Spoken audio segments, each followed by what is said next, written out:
My next stop, Kenya. 4,500 miles from London and a world away from captive breeding. I'm here to meet another animal family, but a family with a difference. Just outside Nairobi is a David Sheldrick Wildlife Trust orphanage, and I'm on the milk round.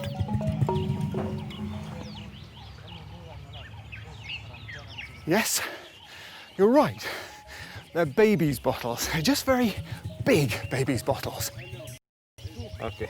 Project manager Edwin Lusici wanted to become a priest. 12 years ago, he decided to minister to an entirely different congregation. Look, running for breakfast.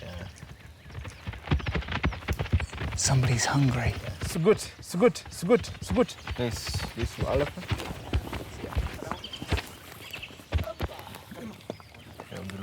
Lift the bottle. She's accepted me. Yeah, she has.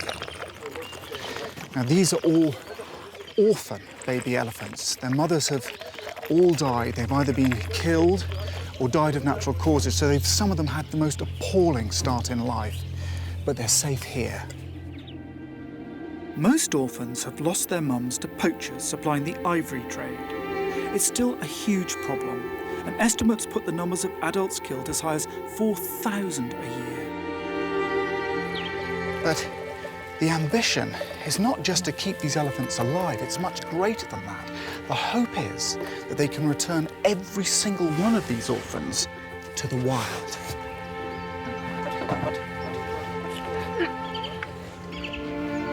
Recovery from the trauma is a long process, as Edwin knows only too well. They saw the mothers being killed. They saw their families being separated from them. And since the elephants have got a very strong memory, they will remember that for the rest of their life. It's not enough just to provide the physical care these babies need. Some of them are stressed to an extent that they can die. They can die just from Stress. so much and stress. trauma. Yes. They need protection. They need care. They need love. And this is what we provide to them. Edwin and his team have to become their family and earn their trust. In the wild, elephants live in family groups, and like our families, they live, love and learn, surrounded by others. So the keepers become mum, dad, auntie, uncle, and most important, friends. These babies need 24-hour, 365 days a year care. Ow! And they return that love in spades, even to a visitor like me. Okay. I know I should have got a haircut, but I'd rather you didn't give it to me, please, by pulling. Mutara and I are establishing quite a strong bond. Mutara is one of the youngest orphans here. She's just 7 months old. And just like human kids, she has her own security blanket, which also keeps her warm. Bliss. She's gorgeous, but the story of her early life is absolutely tragic. Mutara was found alone by a roadside in northern Kenya. She was thought to be just 7 days old.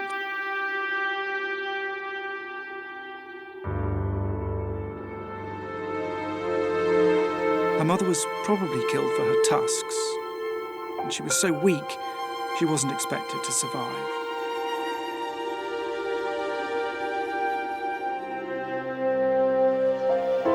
Here she is, 7 months on, perfectly healthy, loved and cherished. Elephants have a similar life expectancy to us. In the wild, babies aren't weaned until they're around 2 years old, and until then, they rely totally on mother's milk. But with no mothers around, finding the right sort of milk was a massive problem and threatened the whole programme, as orphanage founder Dame Daphne Sheldrick told me. I just can't remember how many died in my can. We tried this milk, we tried that milk. We got the analysis of elephant's milk from zoos and that, and it was high in fat. And then we tried adding butter, cream, but that killed them quicker. And then I tried giving them just skim milk with no cow's milk fat, and they lived longer, but they just wasted away. So then I knew it was a fat problem. And so then I went round looking for human baby formulas that had vegetable oils rather than cow's milk fat. And then we were on the right track. 30 years of research and dedication paid off. The success rate with orphans has soared and has paid dividends for Mutara, who would almost certainly have died but for the success of the substitute milk. You must feel that it's been worthwhile. Oh, you know, when you go down there and you see them all romping around and growing up and so happy and normal, and you remember how they were when they came in, it is.